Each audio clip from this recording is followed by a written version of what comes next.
A aula de hoje tem a ver com a organização básica de um microprocessador. Para isso, vai-se fazer aqui uma pequena introdução, mais especificamente um breve apanhado histórico. O primeiro microprocessador foi inventado em 1971, foi inventado pela Intel, é o Intel 4004, era um microprocessador de 4 bits, possuía um relógio a 740 kHz, o ciclo de instrução era de 10,8 microsegundos, demorando 8 períodos de relógio para executar uma instrução, dissipava 750 mW e possuía internamente 2300 transistores. Podemos observar aqui à esquerda uma microfotografia do 4004, sendo visível aqui no canto superior esquerdo o logótipo da Intel e o ano, 1971, e aqui em baixo as iniciais do projetista do 4004, o Sr. Frederico Fagin, que mais tarde deixou a Intel para fundar a Zilog. Aqui à direita pode-se observar dois 4004 encapsulados em DIP, com 16 pinos cada. O primeiro microprocessador de grande sucesso foi também inventado pela Intel, era o Intel 8080. Possuía um relógio a 2 MHz e tinha a particularidade de exigir 3 tensões de alimentação, o 5V positivo e negativo e 12V, claro, além dos 0V. Dissipava 1,3 W e internamente possuía aproximadamente 6.000 transistores. Pode-se observar aqui então uma microfotografia de um 8080 e aqui à direita um 8080 encapsulado numa caixa DIP de 40 pinos.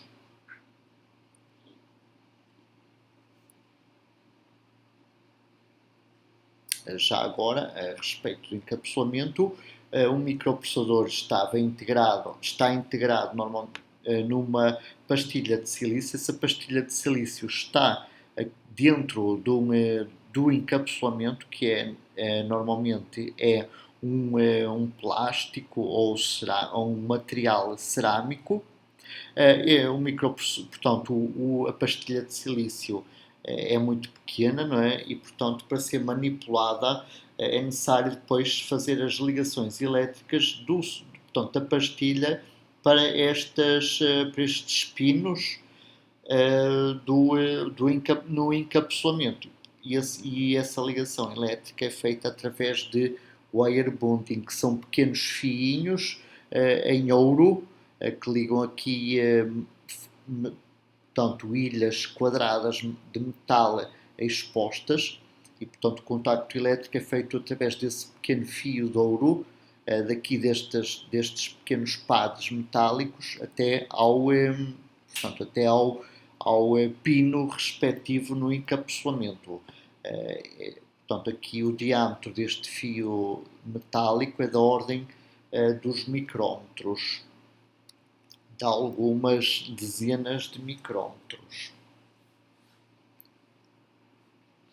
Bom, o microprocessador de 8 bits mais usado sempre não foi o 8080 da Intel, mas sim o Z80 da Zilog. Conforme referido, a Zilog foi fundada por um ex-funcionário da Intel, Frederico Fagin, e um amigo, e o produto de maior sucesso dessa empresa foi o microprocessador de 8 bits, o Z80.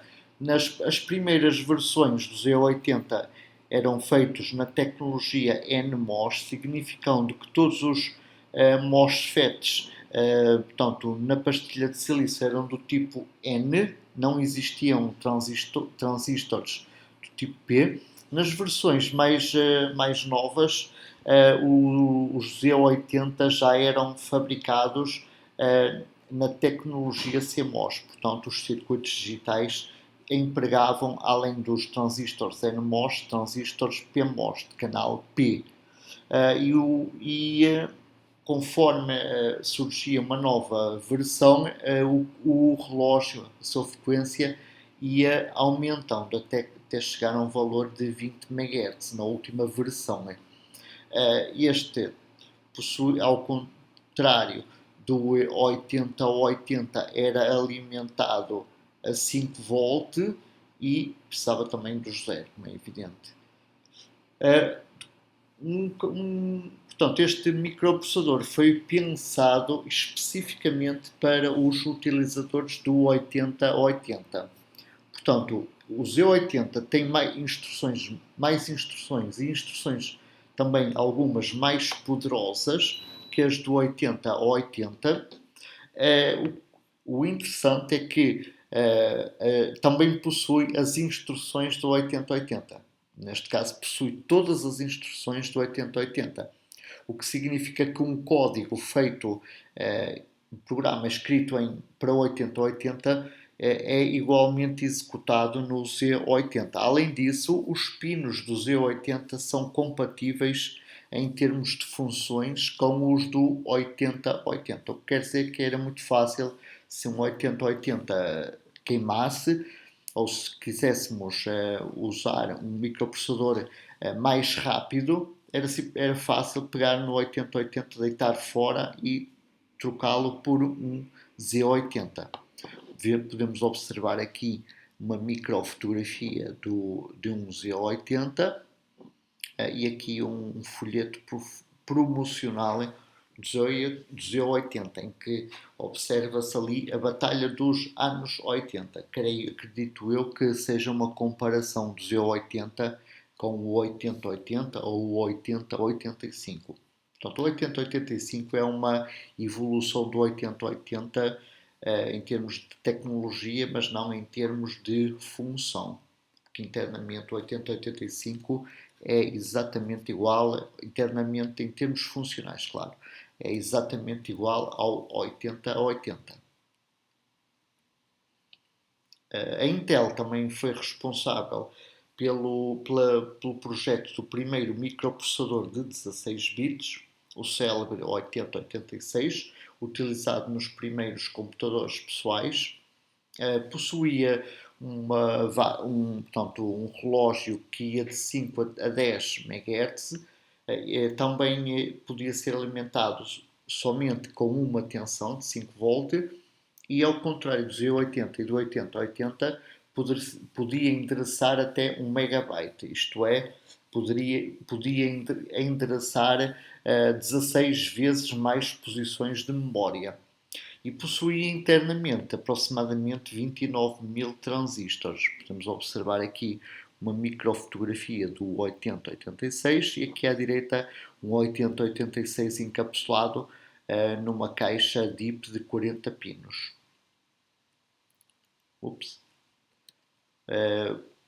Mais tarde a Intel introduziu uma família de microprocessadores de 32 bits, a família Intel i386, portanto conhecido como 80386, ou simplesmente por 386. Esta família de microprocessadores possuía relógios com frequências que iam inicialmente de 12 até 40 MHz, e foi o primeiro microprocessador a suportar o Preemptive Multitask, isto é, podiam-se ter diversos programas a executar simultaneamente. Este simultaneamente tem que ser lido entre aspas, porque na realidade os programas não eram executados em simultâneo. Porções do programa eram executadas sequencialmente. Portanto, o programa 1 executava um determinado tempo, depois parava, fazia pausa, dava-se início à execução do segundo programa, ao fim de algum tempo dava pausa, iniciava o terceiro programa e assim sucessivamente. Finalmente, voltava-se à execução do primeiro programa do ponto de onde ele parou. Portanto, como estes intervalos de tempo eram da ordem dos milissegundos e, portanto, muito rápido para o ser humano perceber essas diferenças, portanto, na realidade, isso era visto como uma execução simultânea de programas, mas em rigor não era. Portanto, na realidade, existia uma partilha de tempo pelos diversos programas. Além disso, este microprocessador teoricamente podia endereçar até 4 GB. Na altura em que ele foi lançado não existia, a tecnologia de memória física estava longe de atingir este nível de armazenamento e, portanto, isso só era possível atingir-se portanto, endereçar-se até da ordem do gigabyte simplesmente usando memória virtual. Podemos observar aqui então uma microfotografia do 80386DX a 25 MHz e aqui à direita um 386 encapsulado numa caixa PGA, que é Pin Grid Array. Portanto, por baixo, na face inferior, ele possui portanto, um array de pinos verticais.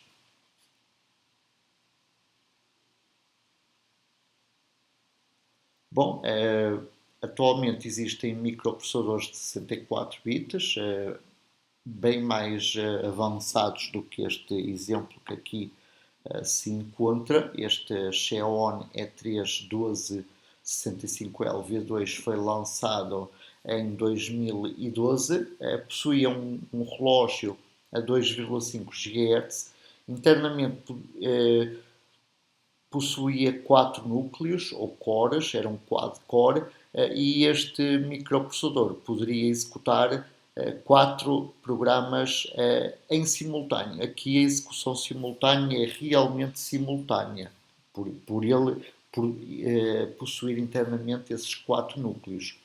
Além disso, possuía uma cache interna de 8 MB para armazenar dados usados muito frequentemente pelo microprocessador e assim agilizar o acesso a esses dados e resultando num aceleramento na execução dos programas. A potência dissipada é de 45 watts. Portanto, também se nota que ao longo do tempo a potência dissipada também escala quase que exponencialmente. Podemos observar aqui um Intel Xeon encapsulado numa caixa LGA 1155, portanto temos aqui a face superior do encapsulamento, aqui portanto, isto aqui a cinzento, este elemento a cinzento aqui destina-se à colocação de um dissipador de calor para ajudar a remover o calor do microprocessador, senão ele queima. Na face inferior temos aqui então os pinos e, portanto, o número total de pinos existentes aqui são 1155 pinos. Bom, agora falando um pouquinho do conceito de computador, o computador é uma máquina que realiza operações lógicas e aritméticas sob a informação representada à entrada e representa à saída resultados ou decisões. Existem dois tipos de computadores, os computadores analógicos e os computadores digitais. Nos computadores analógicos, as variáveis são representadas por grandezas físicas, pode ser uma tensão, uma corrente, uma temperatura e uma pressão. Não é necessário que seja um sistema elétrico, pode ser um sistema mecânico, químico, e tudo funciona em paralelo, como é apanágio do mundo real. Por exemplo, aqui à direita pode-se observar então um esquema de um filtro variável de estado. Aqui temos um sinal de entrada, aqui temos o sinal, portanto, a filtragem passa alto desse sinal VI A filtragem passa abaixo, passa banda e a filtragem passa abaixo desse sinal VI. Portanto, este filtro variável de estado implementa esta equação aqui. Portanto, isto aqui é uma equação diferencial de segunda ordem que depende também do sinal VI. Não é necessário haver sinal VI para ter-se aqui uma equação diferencial de segunda ordem. Obviamente, sem o sinal VI, este filtro variável de estado é inútil. Portanto, o ponto-chave deste filtro variável de estado é que ele é um computador analógico, tudo se passa em simultâneo, em paralelo, e tudo ocorre em simultâneo. E, portanto, é assim que funciona um computador analógico. Bom, ao contrário dos computadores analógicos, o computador digital, que é os que são usados no dia a dia, representa ou usa, ou ambos, as grandezas em uma forma quantificada. Forma é essa quantificada também conhecida como forma digital. Portanto, trata-se de uma máquina programável, é também uma máquina sequencial e a mais-valia dos computadores digitais é as instruções serem tratadas do mesmo modus operandi. O que quer dizer que tanto as instruções como os operandos podem ser armazenadas da mesma forma na memória. Isso é uma grande valia.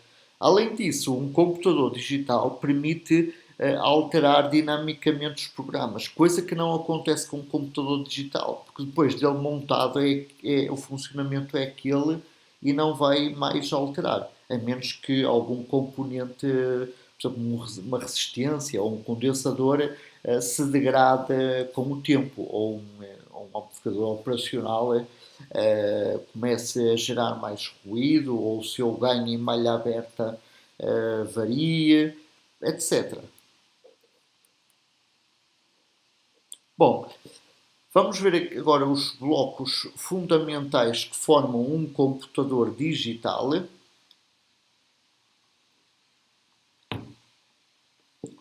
Existem as portas de entrada e portas de saída, que servem para comunicação com o mundo exterior, isto é, com o mundo físico. Por exemplo, servem para fornecer ao computador o programa. Obviamente, pelo menos uma vez o computador tem que ser programado, quanto mais não seja para carregar na memória o sistema operacional. Outro tipo de comunicação pode ser o controlo de periféricos, nomeadamente uma impressora, conversores analógico-digital, conversores digital-analógico, etc. E também, atualmente não é tão comum, mas, por exemplo, para fazer interface do microprocessador com um terminal de videotexto. E para isso é necessário usar-se uma conversão paralelo-série e uma conversão série-paralelo.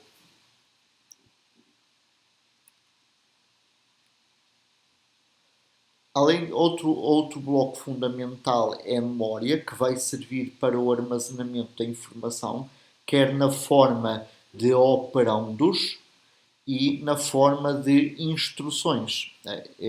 Por instruções entenda-se o programa.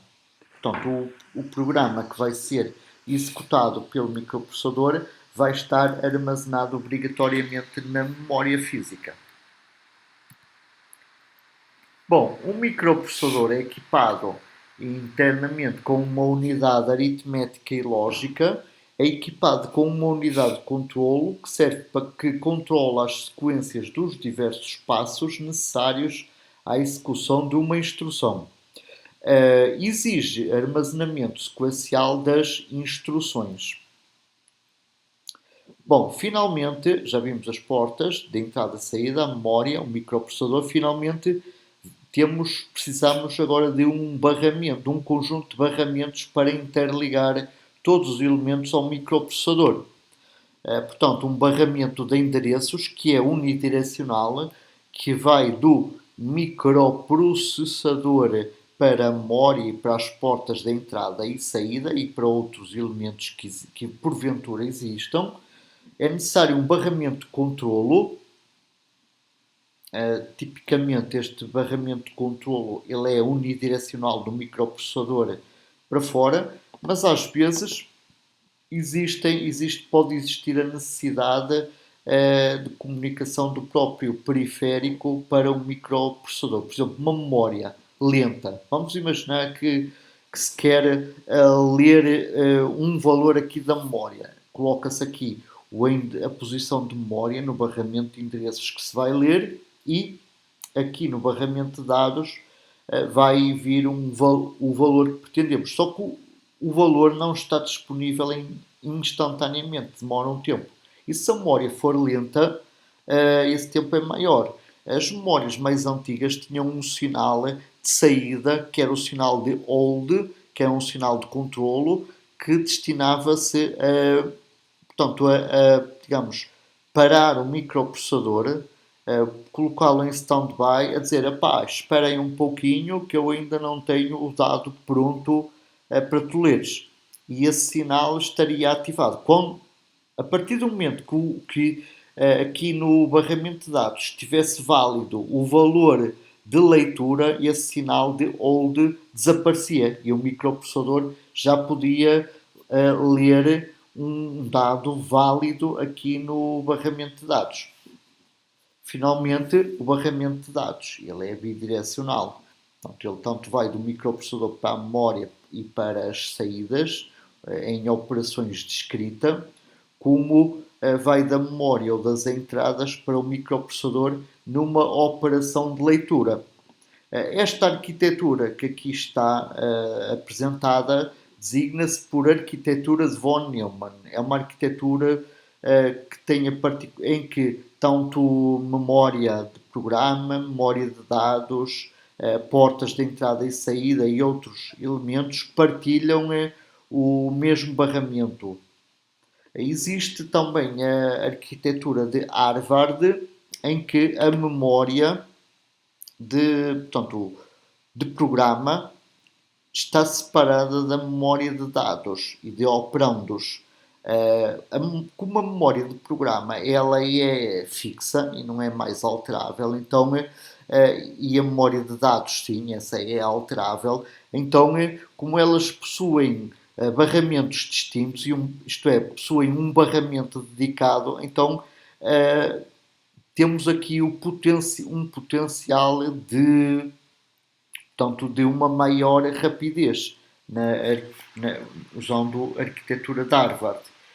Claro que uma arquitetura de Harvard também é mais complexa de ser implementada comparativamente com a de von Neumann. Podemos observar na figura amarelo os componentes que formam um microprocessador. Bom, o microprocessador é um circuito integrado que realiza cálculos e toma decisões através da execução de instruções e possui três componentes fundamentais: a unidade de processamento, ou CPU, CPU vem do inglês de Central Processing Unit, ou Unidade Central de Processamento, abreviado para Unidade de Processamento. Possui a unidade de controlo e possui os barramentos de transferência de informação entre blocos, também designados por Data Path, ou caminhos de dados. Podemos observar aqui na figura um modelo simplificado da arquitetura de um microprocessador.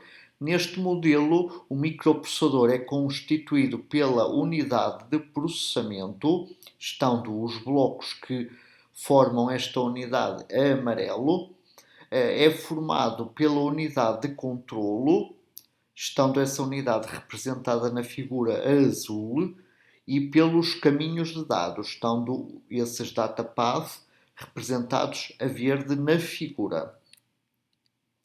Bom, a unidade de processamento contém um conjunto de registros, contém uma unidade lógica e aritmética, do inglês Arithmetic Logic Unit ou ALU. Os registros, eles podem ser de uso genérico ou uso específico. Portanto, aqui a amarelo temos então os registros, temos o status flag, o registro de flag, o registro buffer, o index register, o stack pointer, o acumulador, o data counter, program counter e o instruction register. A ALU está aqui representada a azul, possui um deslocador, um complementador, uma unidade de adição e uma unidade de lógica booleana. Pronto, então estes registros aqui a amarelo podem ser de uso genérico ou uso específico. Os registros de uso genérico destinam-se ao armazenamento temporário de informações, normalmente são acessíveis pelo programador, todos os microprocessadores possuem um ou mais acumuladores. Nos microcontroladores PIC da microchip, o registro acumulador designa-se por Working Register, portanto, o acumulador. O acumulador é usado nas operações aritméticas e lógicas e contém sempre um dos operandos. O seu número de bits é igual ao número de bits da palavra do microprocessador, significando isto que se o microprocessador for um microprocessador de 8 bits, por exemplo um Z80, o acumulador também é um registro de 8 bits. Depois existem os registros de uso específico, usados em operações específicas. Temos aqui o status flag, que vamos depois ver para que é que servem, o index register, o stack pointer, o data counter, o program counter e o instruction register. Bom, os mais vulgares, os registros de uso específico mais vulgares são o data counter ou data pointer ou add register. Qualquer uma destas três terminologias é válida e correta. O data counter guarda temporariamente a posição de memória onde se queira ler ou escrever qualquer informação, ou seja, qualquer dado. Normalmente não é acessível ao programador e o número de bits deste registro é igual ao número de bits do barramento de endereços. Por exemplo, no Z80, o data counter, portanto, é um registro de 16 bits. Porque apesar do microprocessador ser de 8 bits, usar palavras de 8 bits para programação, o barramento de endereços usa 16 bits para aceder a 65.536 posições de memória possíveis, ou seja, 2 levantado a 16. O program counter, também é conhecido como contador de programa, guarda o endereço da posição de memória de onde vai ser retirado o código da instrução. Este contador de programa pode ser alterado por determinadas instruções, por exemplo, instruções de chamada, instruções de salto, elas designam-se em inglês por call e jump, ou instruções de ir para ou go to, em funcionamento normal, sem haver chamadas, o program counter ele é incrementado, ou seja, sempre que é executada uma instrução, ele é incrementado. Existe também o stack pointer. O stack pointer chama-se, também é conhecido por pilha. Portanto, contém o endereço da próxima posição vaga em uma pilha exterior. O stack pointer funciona numa disciplina de acesso do tipo last in, first out, isto é, o último a entrar, primeiro a sair. Portanto, pilha, podemos observar, fazer uma analogia com uma pilha de papéis em que se vão, portanto, inserindo papéis na pilha, colocando-os, e ela vai começando a crescer, e o último papel a ser colocado por cima da pilha é o primeiro a sair de cima da pilha, e o primeiro a ser colocado é só vai ser retirado depois de serem retirados todos os papéis que estavam em cima desse. O número de bits do stack pointer também é igual ao número de bits do barramento de endereço. E ao contrário dos outros registros, o valor cresce no sentido inverso ao endereço. Isto é, se neste momento o stack pointer apontar para uma posição X, depois que é introduzido um dado no stack pointer, ele vai ser atualizado para o valor x menos 1.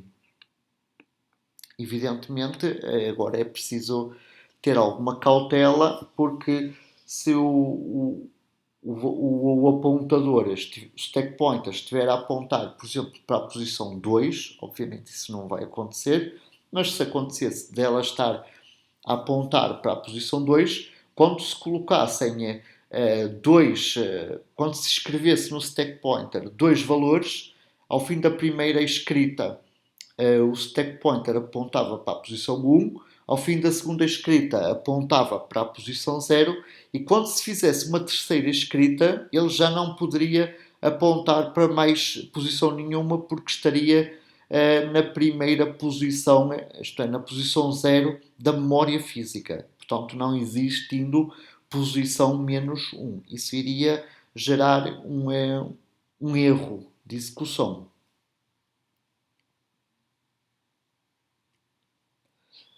Bom, vamos ver aqui um pequeno exemplo. Vamos supor que o stack pointer contém o endereço A000, isto é, contém o valor A000 apontando para a posição de memória A000, e portanto A000 é a nova primeira posição vaga na pilha.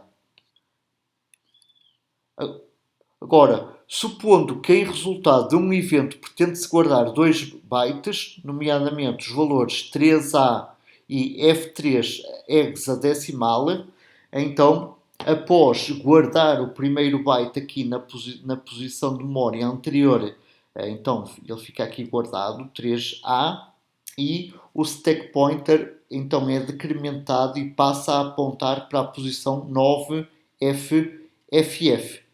Portanto, após guardar-se o segundo byte na posição 9FFF, isto é, após guardar-se o F3, ele vai passar a apontar para a posição 9FFE. E, portanto, temos aqui um aumento inverso do conteúdo do stack pointer. Já agora, se um registro estiver entre parênteses, significa que tem que ser lido como conteúdo de SP, isto é, conteúdo do stack pointer. O stack pointer tem o valor 9FFE armazenado, significa que o conteúdo de SP, portanto, significa isto assim, conteúdo de SP é igual ao valor armazenado em SP, isto é igual a 9FFE.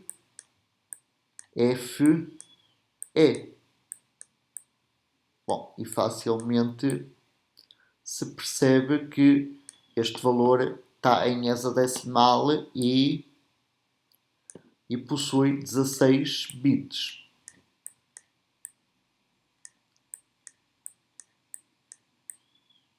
Pronto. Prontinho. Bom, agora é preciso ter algum cuidado com o stack pointer para não invadir a área do programa. Vamos supor que o program counter aponta, portanto, o conteúdo do program counter é a posição 3E89. Portanto, o program counter aponta para o endereço 3E89, que armazena o valor 18 em hexadecimal. Vamos imaginar, por hipótese, que este valor corresponde à instrução que manda guardar o conteúdo do registro 1 e do registro 2 no stack pointer, ou seja, ele vai mandar guardar dois valores na pilha. Agora outra coisa, vamos também imaginar que o stack pointer aponta para o endereço A000. Ok? Esta posição aqui está vaga. Agora vamos imaginar que desde 3E89 até 9FFF, tudo isto é o programa normal. Portanto, isto aqui então é o que já foi dito anteriormente e, por exemplo, aqui este valor 4C indica que o valor de R1 é igual ao conteúdo do program counter. Este valor aqui indica que obriga que o valor do acumulador seja o valor do acumulador mais o que está no registro 3 e este 3A indica que obriga a fazer o program counter igual ao conteúdo do acumulador. Então, temos aqui no R1 o valor 3A e no R2 o valor F3. Então, o programa counter aponta então para esta posição de memória. Então, o microprocessador vai ler este valor e vai pegar em R1 e R2 e vai guardar no stack pointer. A primeira coisa que ele vai fazer é pegar em R1 e guardá-lo aqui nesta posição A0. Tudo bem, o A0, portanto, a posição A0, 00, ela está disponível. Portanto, ela pode ser utilizada. Portanto, aqui este XX significa que não se trata de programa. Então, ele guarda aqui o 3A. Depois, ele vai pegar no F3 e vai, portanto, vai guardar aqui o 3A, ok? O 3A aqui em A000. Depois vai guardar o F3 na posição 9FFF, tá? Pronto, vamos repetir. Vai pegar em 3A, vai guardá-lo nesta posição, vai decrementar o valor e vai passar a apontar para 9FFF e já está a apontar para uma posição que contém dados do programa e ainda não guardou o valor de R2. Agora ele vai pegar no F3 e vai guardar o F3 nesta posição aqui. Reparemos que o stack pointer, após guardar o R1, já invadiu, ainda antes de guardar o R2, já invadiu portanto, posições de memória do programa normal. E, portanto, quando ele guardar o R2, ele vai novamente decrementar o seu valor e vai apontar para 9FFE. E, portanto, já temos aqui uma segunda invasão. O stack pointer já aponta em uma segunda invasão para a zona normal do programa. Portanto, vamos só aqui delimitar o nosso programa normal. O programa normal é até aqui e o stack pointer já está, portanto, possui aqui, portanto, ele ocupa estas posições. Significa que estas duas posições de memória já estão invadidas pelo stack pointer. O que quer dizer que após escrever o F3 na posição 9FFF, ele, onde tínhamos 3A antes, passamos a ter F3 depois. Ora, antes de ter F3, esta instrução obrigava o program counter a ser igual ao conteúdo do acumulador. Agora, por hipótese, vamos inventar aqui um pouquinho, ele obriga a saltar, o programa a saltar para a posição 25 EF. Portanto, aqui é preciso ter cuidado então para o stack pointer não invadir o programa, caso contrário ele vai reescrever o programa e o programa vai passar a ter, portanto, um comportamento absolutamente inesperado e indefinido.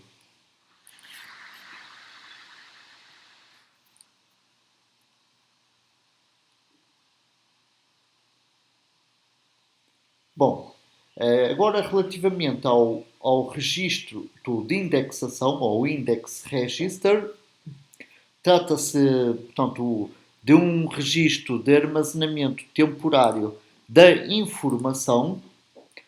Destina-se ao armazenamento temporário de um endereço e é usado no modo de endereçamento indexado. Este registro de indexamento ele é muito útil se quisermos, por exemplo,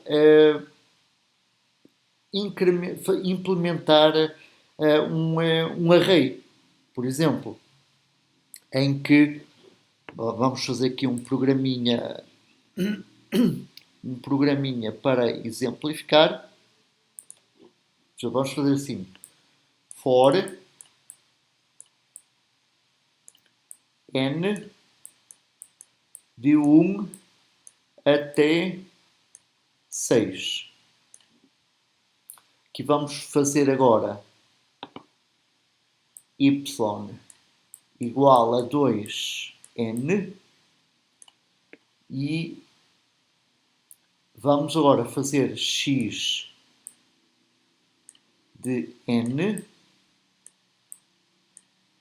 igual a y. E aqui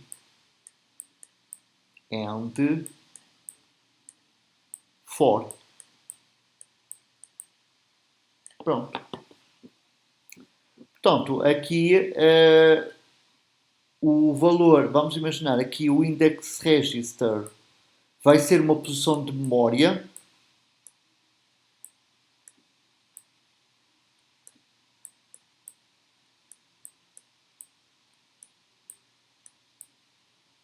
Portanto, na primeira passagem, vamos guardar o resultado do y na posição. Portanto, vamos imaginar então que o x de 0, o x de 1, perdão, portanto, a posição de memória associada, aqui vamos colocar um asterisco para indicar que é a posição de memória. A posição de memória do valor da variável x1 é igual a IR, ok? Então, a gente vai guardar o y na primeira passagem, quando n é igual a 1, o valor de y vai ser guardado nesta posição de memória, IR. Depois aqui, o n vai ser incrementado de 1 para 2, na segunda passagem. Na segunda passagem, a gente vai guardar o y em x de 2.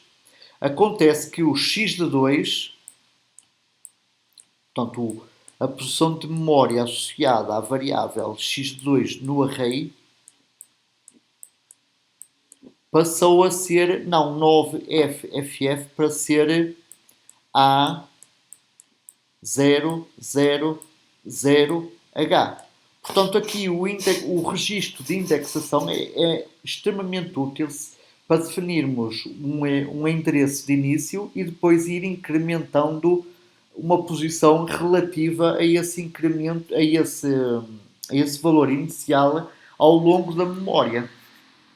Portanto, aqui o index register claramente é extremamente útil quando se pretende implementar arrays, portanto, quando se programa um microprocessador usando linguagem de baixo nível, assembler, no caso.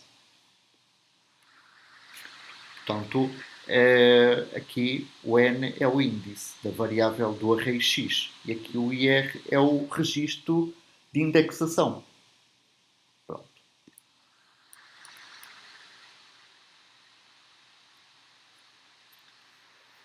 Bom, existe ainda o registro portanto, de estado, o status register, ou que contém um conjunto de flip-flops tipo set reset.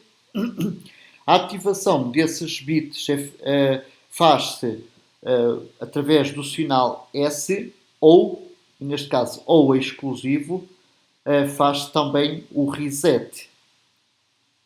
E a ativação do S ou reset depende do resultado de uma operação aqui na unidade aritmética e lógica. Por exemplo, se a gente fizer 3 mais 1, 3 mais 1 não, 3 mais 1 não é muito bom. 3 menos 2. Se a gente quiser saber se o resultado é nulo, não é? 3 menos 2 não é nulo, porque o 3 menos 2 é igual a 1. Mas, por exemplo, 3 menos 3 é 0. Portanto, existem registros que nos auxiliam a saber se o resultado de uma operação foi 0 ou se foi outro tipo de resultado, conforme vai ser visto mais adiante. Cada um dos bits do registro de estado denomina-se de flag. Flag em português significa bandeira, portanto, ou sinalizador. Por exemplo, no caso 0, sinaliza-nos se o resultado foi 0 ou não.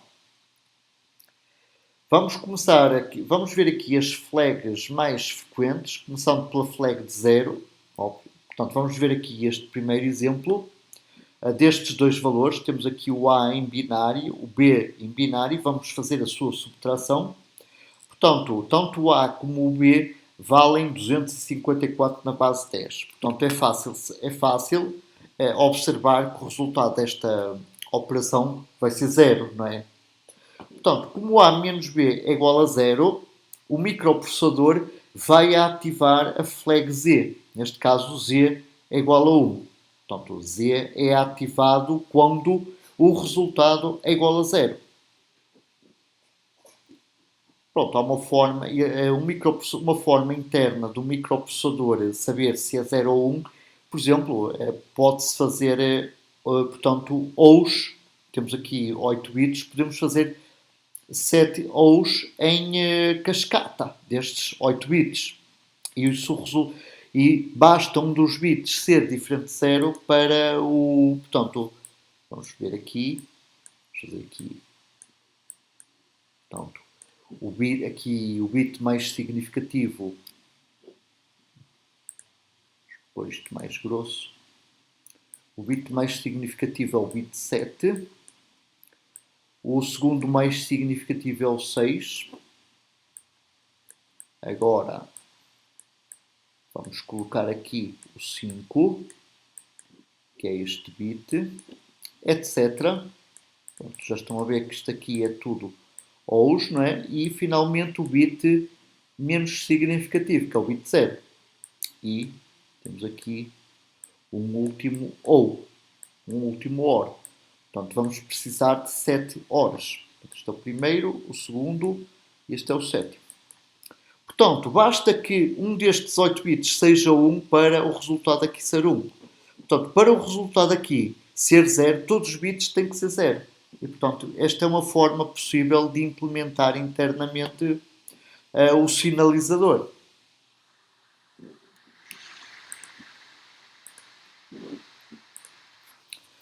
Vamos ver aqui um outro exemplo. O 254, o menos 252, o resultado é este que aqui está em binário, que é igual a 2. O 2 é diferente de 0. Então, como A menos B é diferente de 0, a flag Z é igual a 0. E, portanto, vamos aqui. Portanto, aqui temos o bit 7, o bit 6. Temos 0. Isto aqui é um OR. Tá? Etc, etc, etc. E agora os dois últimos bits, o 1 e o bit 0. por acaso o 1 também é 1 e o bit 0 também é 0. Portanto, aqui temos o primeiro OR, aqui o sétimo OR, aqui temos 1. Aqui todos estes ORs valem 0, ok? Portanto, aqui o último. E, portanto, o resultado é igual a 1. E então, como aqui temos aqui, pronto, colocamos aqui um inversor. Eu esqueci há pouco de falar nisso. Colocamos aqui um inversor para fazer com que o z seja igual a 0. Portanto, não sinalizando um resultado nulo. Isto é, sinalizando um resultado não nulo. Existe agora uma segunda flag, ela também é importante, que é a flag de overflow. Portanto, aqui os registros são de 8 bits, não é? Palavras de 8 bits. Quer dizer que o valor máximo representável com 8 bits é o 255 na base 10. Ok? Então vamos somar aqui o 254 com o 2. Obviamente isto vai dar 256 e vai exceder o 255. Pronto, após a soma, teremos aqui o valor da soma. Se representarmos com 8 bits, o valor é 0, mas vai existir sempre um bit adicional para absorver o transporte. Ok? Portanto, este nono bit, resultante dos transportes que aqui ocorreram nas somas, é que nos vai indicar que o valor resultante foi maior que 255. Ok? Como o resultado desta soma ele é maior que 255, significa que a flag de overflow, ou V, ela é ativa, indicando então que o resultado é superior a 255.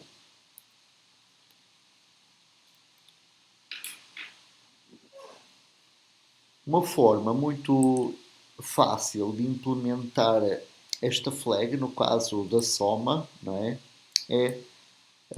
Ter-se aqui um somador completo de 8 bits, em que temos aqui 8 bits da entrada para o operando A. Temos aqui 8 bits de entrada para o operando B. Aqui temos o carry in igual a 0. E aqui temos o carry out. E aqui em baixo temos a soma, que é também usa também 8 bits. Então, estes 8 bits referentes à soma são estes, 8 bits aqui, e este nono bit é o carry out portanto, do somador completo de 8 bits. E, portanto, se o carry out for 0, então não houve overflow na soma dos dois números de 8 bits. Se o carry out for igual a 1, significa que o resultado foi superior a 255 e então ativa a flag de overflow. Vendo agora um outro exemplo, somando 253 com 2, temos então aqui a soma em binário, que são 8 uns, e aqui um nono bit. Este nono bit, o valor dele é igual a 0. Portanto, usando o esquema anterior do full header, do somador completo, então o carry out nesta segunda situação é igual a 0. Então a flag de overflow vai ser desativada. Uma outra flag é a flag de sinal, portanto, com o valor 0 se o sinal for positivo, com o valor 1 se o sinal for negativo. Então, fazendo aqui esta operação, de A menos B, sendo A igual a 253 e B igual a 2, então o valor vai ser este aqui em binário, portanto o módulo será um 1, 0 e 1, ou seja, 251, e o sinal será positivo. E então o valor é 251 mais 251. E portanto ele é maior que zero. Como é maior que zero, a flag de sinal vai ser desativada. Aqui neste segundo exemplo, fazendo aqui esta subtração, sendo A igual a 127 e B igual a 128, então faz-se aqui esta subtração e então o valor, o módulo será igual a 00000001, okay, igual a 1. Este 1 aqui, deste nono bit, resulta dos borrows sucessivos da operação de subtração bit a bit. Este resulta do último borrow e é igual a 1. E, portanto, o sinal é negativo. Então, o resultado será menos 1. E, portanto, é menor que 0. Como é menor que 0, então a flag de sinal vai ser ativada. Portanto, uma forma muito simples também de implementar, portanto, para o caso da subtração, portanto, a ativação ou desativação da flag de sinal, seria ter aqui um subtrator de 8 bits,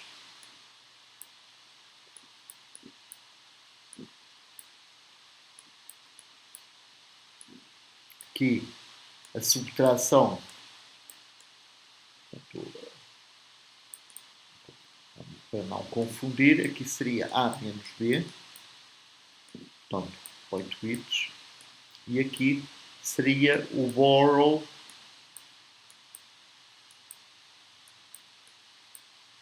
final. Este borrow final, ou empréstimo, iria ativar ou desativar a flag de sinal consoante o resultado fosse negativo ou positivo. Existe ainda também a flag de half carry ou meio transporte. Esta flag aqui é pouco utilizada, não tem assim muito interesse, não vamos perder tempo com ela. Esta sim, a flag de transporte ou de carry, esta é mais importante, porque ela vai indicar se há transporte para além do bit número 7, ou seja, para além do bit mais significativo. Vamos imaginar que o nosso registro, o nosso acumulador, contém este valor de 8 bits e vamos injetar aqui um 0 do lado direito e fazer um deslocamento para o lado esquerdo. Portanto, esta operação é equivalente a um deslocamento para o lado esquerdo com a injeção de um 0 do lado direito. E, portanto, isto vai deslocar um bit para a esquerda de cada um deles, não é? E, portanto, o 1, que ocupava a posição, aqui a oitava posição do bit 7, caiu fora e portanto, houve o transporte do 1 daqui para aqui. E, portanto, como houve o transporte do 1 para fora, significa que, então, a flag de carry, ou transporte, vai ser ativada.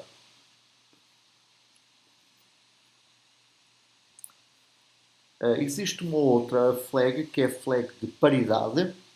Por exemplo, vamos somar aqui o A com B. O A é 252 e o B é igual a 2. Ambos são pares, portanto o resultado é par. Então o resultado será A mais B. Será igual a 1, 1, 1, 1, 1, 0. Portanto, aqui, reparem, eu aqui falei propositadamente que os operandos eram pares e que o resultado também eram pares. Acontece que a paridade portanto, da operação é ímpar. Como é que pode ser isto se o resultado é um número par? Ora bom, a paridade aplica-se ao número de bits resultantes da operação. E a paridade é ímpar se o número de uns for ímpar. Como vemos aqui, o 254 ele contém 7 uns. Portanto, o número de uns é ímpar e, portanto, trata-se de paridade ímpar. Aqui o smileyzinho. E, portanto, a flag de paridade vai estar desativada. Portanto, a paridade não tem a ver com o facto dos números serem pares ou ímpares, mas sim a ver com o número de uns no número, após a execução da operação. Vamos ver aqui mais um exemplo. Somar um número ímpar com um número par vai dar um número ímpar, o 255, só que o 255 ele contém 8 uns. Aqui este número ímpar, na realidade, ele possui paridade par, porque ele possui 8 uns, ou seja, possui um número par de uns. E, portanto, a flag P de paridade vai ser ativada.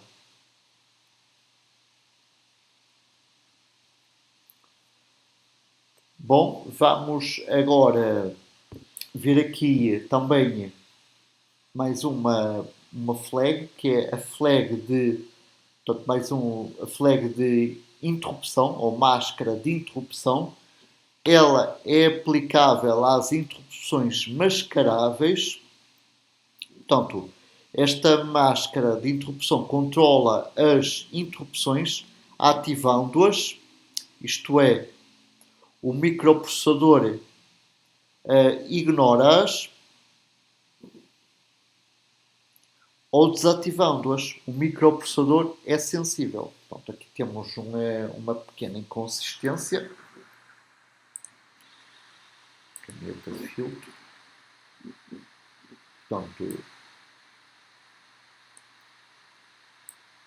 isto vem para baixo.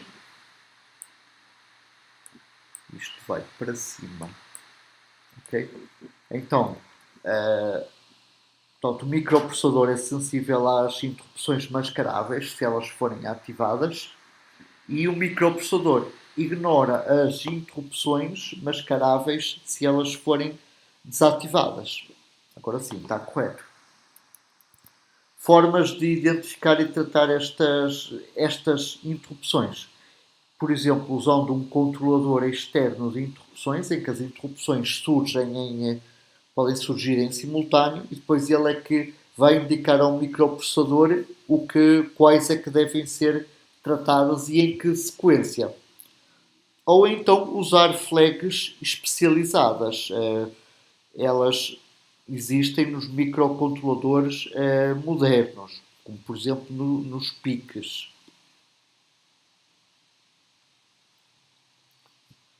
Bom, passando agora para a unidade de controlo. Portanto, a unidade de controlo executa 3 ações básicas. Uma é a extração das instruções, ou fetch. Depois da instrução estar extraída, isto é, lida da memória, ela tem que ser descodificada. Isto é, por exemplo, a gente vai buscar um número e esse número pode indicar, pode dizer ao microprocessador para executar uma soma, para executar, por exemplo, um salto para uma posição de memória. Portanto, o microprocessador só tem possibilidade de fazer uma dessas operações se tiver possibilidade de descodificar as instruções. E, portanto, a descodificação das instruções é a segunda ação a ser executada. Finalmente, a última ação básica é a execução propriamente dita das instruções.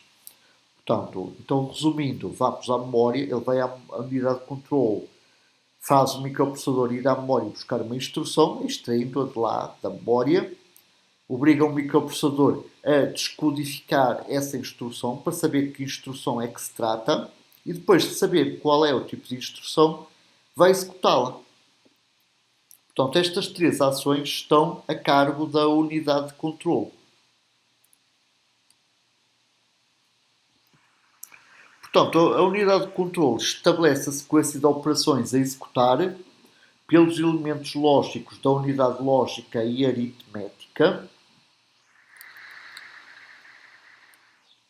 uma vez descodificada, portanto, a instrução, essa sequência é comandada pelo conteúdo do Instruction Register, que é também descodificado por ela. Em resposta à descodificação, a unidade de controlo gera, nos tempos convenientes, uma sequência de sinais de enable, por exemplo, para encaminhar informação através da unidade lógica e aritmética. Por exemplo, aqui vemos aqui a informação a fluir do acumulador para o bloco de adição, portanto, ativando os módulos lógicos da unidade lógica e aritmética. Portanto, então, a unidade de controle faz com que o conteúdo do acumulador se desloque através dos datapath para o bloco de adição e depois ativa esse módulo lógico da unidade lógica e aritmética. E então esse bloco lógico procede à operação adição. Portanto, vimos atrás portanto, o deslocamento que os valores poderiam fluir do acumulador para, por exemplo, o módulo de adição. Portanto, essa informação flui através dos datapaths. Okay? Já agora, por curiosidade, os microprocessadores mais rápidos possuem vários datapaths. O que quer dizer que podemos ter, neste caso aqui genérico, como só temos aqui um databus, só podemos ter um fluxo de cada vez. Por exemplo, do acumulador para acolá, do data counter para acolá, do stack, etc. Portanto, o databus só pode ser utilizado uma vez por vez. Se tivermos vários databus, isto é, diversos datapaths, podemos ter informação a fluir em simultâneo e, portanto, consegue-se aumentar a rapidez de operação do microprocessador. Bom, contrariamente ao que parece, o microprocessador não é um computador num chip, porque requer a ligação de componentes adicionais. Por exemplo, é imprescindível usar uma memória.